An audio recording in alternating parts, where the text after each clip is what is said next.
রাধে রাধে সবাইকে। আজকে চলে এসেছি বাটার পনিরের রেসিপি নিয়ে। তো বাটার পনির বানানোর জন্য টমেটো নিয়ে নেবেন দুটো, এরপর আপনারা কোয়ান্টিটি বুঝে নিয়ে নেবেন।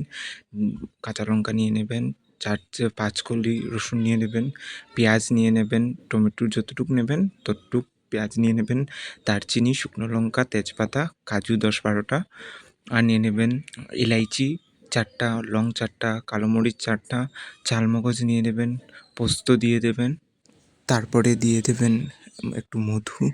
বাটার পনিরের মধুটা মাস্ট লাগবে, তা না হলে চিনি দিয়ে দেবেন, নুন দিয়ে দেবেন, জিরে গুঁড়ো দিয়ে দেবেন, আর দুধ দিয়ে দেবেন। দুধের সঙ্গে একটু জলও দিয়ে দেবেন, এটা আপনারা বুঝে দেবেন। আর বাটারটা দিয়ে দেবেন, দিয়ে সিটি করে নেবেন। দুটো সিটি দিলেই হয়ে যাবে।